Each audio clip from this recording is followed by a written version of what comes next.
Mes très chers, bien le bonjour à vous tous.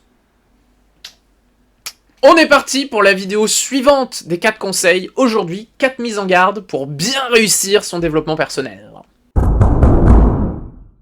Comme je vous l'ai dit dans la dernière vidéo, les deux se suivent, je vais pas changer de chemise pour moi, il y a 3 minutes d'écart, le temps de boire un coup d'eau. Non, c'est pas vrai, je vous mens. J'ai même pas bu un coup d'eau, je suis resté assis, j'ai tiré une tasse de clope et hop, ciao, on enchaîne. Pour voir vos 4 mises en garde, je vais faire des pièges, des attention, ne tombez pas là-dedans, il n'y a rien de grave, c'est juste un complément à ces 4 conseils. Je vous invite à regarder ça dans l'ordre, en vrai, il n'y a pas spécialement de lien. Les 4 conseils, 4 mises en garde, se répondent parfaitement. Je compte sur vous pour me laisser un petit like, me faire un retour, vous abonner, et pourquoi pas même, le Graal, partager la chaîne à des gens pour qui vous pensez que ça pourrait être utile. Waouh, ça... La grammaire de cette phrase est tabasse sa mère. Bon, partons d'emblée de suite avec notre première mise en garde. Numéro 1. S'arrêter dès que ça va bien. Le soulagement n'est pas la guérison. Le soulagement n'est pas la guérison. Quand t'as baisé, quand t'as fumé, quand t'as bouffé, t'as du soulagement. Est-ce que t'es guéri ? Non. Mais en thérapie, c'est exactement pareil. Parfois, on met le doigt sur quelque chose qui faisait très mal, et on souffle. On se sent, alors sur le coup, un peu chamboulé, mais après libéré. Soulagement n'est pas guérison. Conscientiser n'est pas guérir. C'est pas parce que tu vois que ton frigo est vide qu'il va se remplir. Il y a la conscientisation qui ouvre vers la guérison. Et bien souvent, les gens ont tendance à « ça va mieux, hop, c'est bon ». Je vais rencontrer David, par exemple, mon site internet est dans la barre de description, je travaille avec David, on se voit 3 semaines, 1 mois, 2 mois, et puis hop, c'est bon, ça va mieux, ciao, bonsoir, allez, merci. Le travail n'est pas du tout fait. Alors c'est pas grave, hein, vous avez le droit de me contacter pour un soutien, c'est pas forcément aller tout de suite en profondeur. Mais si vous vous dites derrière, j'ai travaillé sur moi, j'ai guéri, pas du tout, pas du tout. Le travail, ça prend un certain temps. Moi, je l'ai fait en une dizaine de mois, et avec mes patients, on fait 6-8 mois, parfois 1 an, mais on tourne dans ces eaux-là. Il y a un soulagement, puis on retravaille, un soulagement, on retravaille. Ça renvoie au rythme biologique, dont j'ai parlé dans la vidéo précédente. Le mieux, par exemple, c'est de travailler sur soi quand on va bien.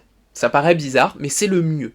Parce que quand ça va, on a cette motivation, on n'est pas dépendante à ces pics de soulagement qui agissent comme une drogue. On est plus compétent, on est plus réceptif pour aller en profondeur, justement parce qu'on a l'énergie pour. Typiquement, on va pas faire un marathon quand on est épuisé. Et bien là, c'est exactement pareil.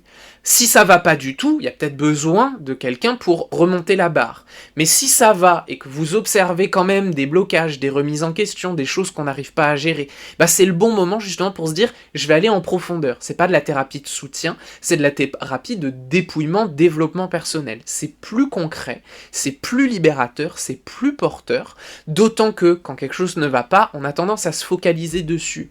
Mon ex, mon ex, mon ex, mon boulot, mon boulot, mon boulot, ma maladie, ma maladie, ma maladie. Oui, mais il y a d'autres choses autour qui peuvent aider justement à digérer cet ex, à guérir cette maladie ou à débloquer au travail. On est tellement focalisé qu'on ne voit pas autour. Donc attention, ce n'est pas parce qu'il y a un soulagement que le travail est terminé. En guise de métaphore, vous le savez, moi j'aime bien l'idée de l'escalier qui descend. Jambe droite, j'approfondis. Jambe gauche, je rassure. J'approfondis, je rassure. J'approfondis, je rassure. Tout ça, ce sont des cycles. Dans la même veine, j'aime bien voir ça comme une spirale, le dépouillement personnel, avec plusieurs sujets qui servent un peu de piliers.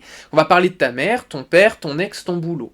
Et puis en fait, d'avoir abordé ces 4 sujets, bah, ça va aider à aller un peu plus loin avec ta mère, ton père, ton ex, ton boulot.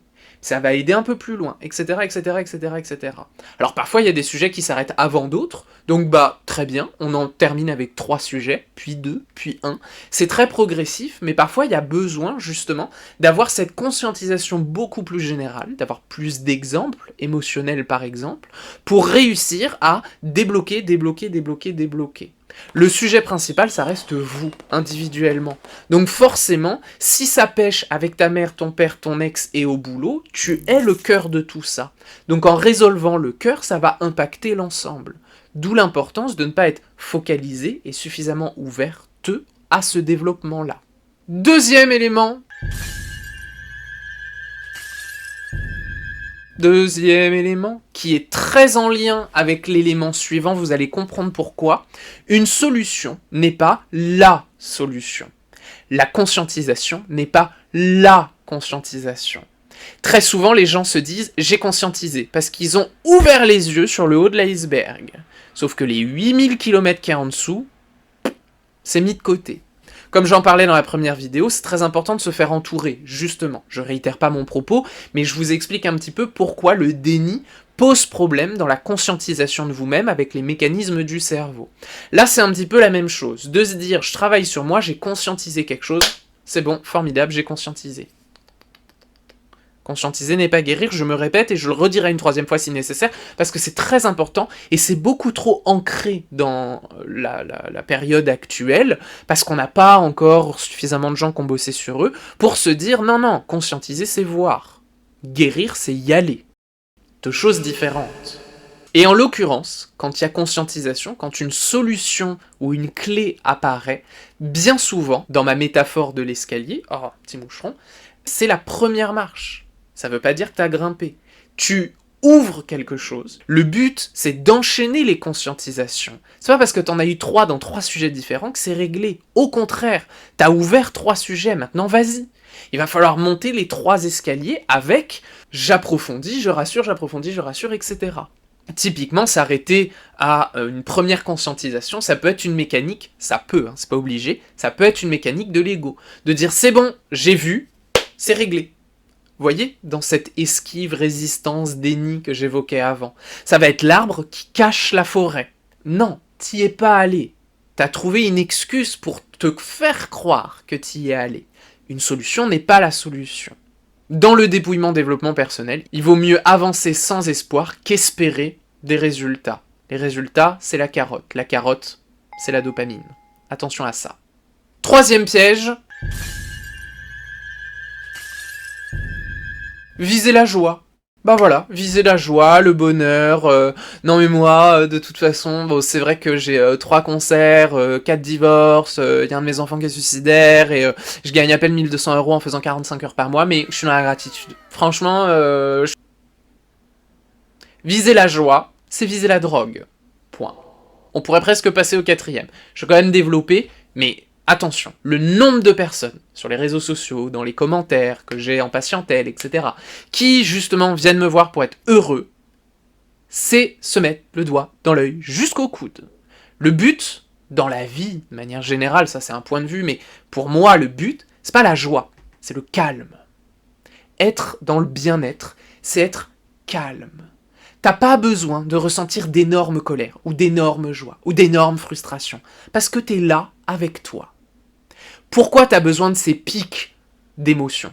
Pour te sentir vivre, pour avoir l'impression de ressentir quelque chose. Parce qu'il te faut 6 mégatonnes de joie pour être un tout petit peu dans « c'est cool, c'était sympa, merci ». Tellement il y a de blocage, tellement t'es coupé de toi, tellement le cerveau a le monopole, tellement les émotions sont enfouies, que du coup, t'as besoin d'explosion, t'as besoin d'objectifs, t'as besoin de drogue. Moi, ce que je propose, c'est d'enlever toutes les barricades, d'être dans le calme, d'être vulnérable, d'être susceptible, d'être à nu, et que la moindre joie, la moindre petite émotion, le moins, clac. Et ça fait du bien. Mais du coup, un pigeon, un gâteau au chocolat, une petite frustration, il faut pas que je mange McDo aujourd'hui, ça me fait chier, j'en ai envie, mais oh, j'en ai déjà mangé 3 hier. Tous ces trucs-là, c'est pas grave. Je suis calme, donc je peux tout ressentir. C'est justement en étant sensible et vulnérable qu'on peut tout accueillir. C'est l'objectif, redevenir beaucoup plus pur, plutôt qu'une énorme armure qui parfois connaît des jours. D'autant que, en plus de ça, la joie, c'est une des 4 émotions primordiales, elle a une fonction, hein, de te dire que t'es dans le bon chemin, qu'il faut partager, que t'as un boost de créativité, c'est une émotion qui est absolument nécessaire. Mais la mettre sur un piédestal, comme le cerveau, par exemple, c'est dénier, ou en tout cas écraser, voire même pour certains contenus malheureusement sur internet, Instagram, YouTube et autres, c'est diaboliser la colère, la tristesse et la peur. Alors que ces trois émotions-là, elles sont hyper saines et elles ont un intérêt aussi. La tristesse permet d'accueillir, d'accepter, de transitionner, la colère de se connaître, poser des limites et s'exprimer, et la peur de trouver une méthode pour atteindre quelque chose actuellement inatteignable, mais qui nous fait très envie. La peur, c'est justement je veux, mais je peux pas, planifie, trouve une méthode. La peur, elle t'invite à reculer pour que tu puisses avancer. Les quatre émotions sont hyper nécessaires, et il faut accueillir les quatre. Maintenant, le problème, c'est que tu les diabolises parce que ton cerveau les tord. Ton cerveau les transforme en mentalisation de faiblesse, de frustration et de danger. Avec la joie, je te le donne dans le mille, c'est l'espoir. J'en parle en fin d'année dans une vidéo Intelligence émotionnelle ++. Cet espoir-là, comme par hasard, c'est les chaînes de tarot que tu regardes, qui te promettent un retour de l'ex, qui te promettent de l'argent, qui te promettent la félicité, qui te promettent un bon travail, qui te promettent un voyage, qui te promettent du renouveau, qui te promettent tout ce que tu as envie d'entendre et qui n'arrivera jamais. Tu le sais. Combien de temps que tu regardes des chaînes, toujours en dépression dans ton canapé? Ça n'a pas bougé. Parce que c'est de la drogue. C'est pas du travail sur soi. Être dans le calme, c'est justement se détacher de tout ça, ne pas avoir besoin d'être assuré, mais être autonome. J'ai de la colère, ok, je me pose, j'accueille ma colère, et je me demande quelles sont les limites que je dois poser, qu'est-ce qui m'a fait ressentir ce manque de respect, comment est-ce que je peux mieux me faire comprendre par les autres et qu'ils me respectent en retour. La tristesse, j'ai besoin de pleurer, j'ai besoin de dormir, ça dure 2 semaines, c'est pas grave. Je vis ma tristesse parce qu'elle est là pour une bonne raison. Je suis calme. Et du coup, dernier petit piège du développement personnel. On n'a jamais fini de bosser sur soi. Ah non, mais on bosse sur soi toute sa vie. En fait, c'est la raison de l'incarnation, quoi. On est là pour, cravacher des efforts, et puis toujours plus, et on se bat, et à la fin, on rayonne. C'est la promesse du paradis des chrétiens. Voilà, qui ont enfermé l'humanité pendant 1800 ans, un peu moins, 1006. Comme si, en souffrant, tu allais avoir une récompense. Ça marche pas comme ça. Je te le dis tout de suite, ça marche pas comme ça. Moi, j'ai pas souffert pendant ma thérapie. Et pourtant, elle a été bien faite. Le problème de faire un effort, c'est de se battre. C'est justement aller contre ses fonctionnements, contre ses résistances. Enclencher l'ego contre lui-même. Être dans un monopole du cerveau qui essaye de dégommer ce que lui-même efface. Là, il y a une lutte. Là, il y a de la fatigue. Là, il y a des problématiques. Et là, toute ta vie, t'es coincé non pas dans du développement personnel, le travail sur soi, t'es coincé dans le piège de la prison pour continuer de se protéger. Le travail sur soi, c'est pas toute sa vie. Je vais faire hyper simple. Travail sur soi, c'est 2 phases. Dépouillement, développement. Le dépouillement, c'est ce que tout le monde esquive. Parce que ça fait peur, parce qu'on retire des masques, et parce que si je me protège plus, tout le monde va abuser de moi, mais en même temps, t'as pas les outils, t'as pas appris à gérer tes émotions et poser des limites, donc tu vois, c'est juste, j'enlève et je me développe, j'enlève, je me développe, je reprends mon escalier, je plonge, je rassure, je plonge, je rassure, je plonge, je rassure, tout ça est hyper sain, hyper nécessaire, et le dépouillement, comme je l'ai déjà dit, ça dure, allez, max 1 an, voilà, en 1 an, on dépouille tout. Par contre, le développement personnel, ça dure toute sa vie. Et quand je dis développement personnel, je l'entends pas comme sur les réseaux sociaux, etc., de travailler les traumas. Ça, c'est du dépouillement. Le développement, c'est qu'est-ce que je veux faire de ma vie, comment est-ce que je m'épanouis, qu'est-ce que c'est ma créativité, vers où j'ai envie de voyager, je déménage, je change de job, qu'est-ce que je vais apprendre en suivant une nouvelle langue, la comptabilité, l'ikebana, le rempaillage de meubles, enfin, je me développe, c'est moi, le soi profond qui fleurit. Et ça dure toute la vie, parce qu'il y a besoin de terminer plus haut ou plus complète que comme on est arrivé à la naissance. Le dépouillement, c'est ôter les croyances, les problèmes, les masques, l'ego, les traumas, etc., etc. Et ça dure pas toute sa vie. Si aujourd'hui tu morfles, que c'est dur, et que tu luttes, etc., c'est parce que tu ne dépouilles pas. Tu cherches à développer contre les traumas. Et là, tu stagnes. Alors attention, je vais pas vous mentir. Quand on fait une thérapie sur soi, il y a des moments d'inconfort, évidemment. On réveille parfois des souvenirs, des émotions enfouies, on fait le lien entre des choses toxiques, on se rend compte soi-même qu'on a eu des comportements toxiques, mais Pas pour se blâmer, pas pour se taper dans le dos. Ça sert justement à se dire « Oh, j'ai tel fonctionnement. » Et là, c'est une conscientisation. Voyez ? Pour moi, le meilleur conseil, c'est transformer l'inconfort en confort. Habituez-vous à être inconfortable avec des situations, avec des émotions, avec des souvenirs, avec X, Y, Z. Habituez-vous à ça. Parce qu'une fois que c'est inconfortable et qu'on y est, on peut voir l'observation qui transforme, plutôt que fuir avec le déni.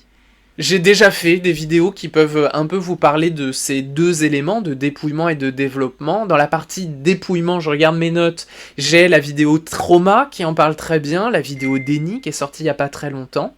Et puis dans la partie développement de soi, j'ai les 5 langages de l'amour, la confiance en soi, la bienveillance. Quoi qu'il arrive, je vous invite à regarder cette playlist, j'ai fait beaucoup de sujets différents l'année dernière, je continue cette année.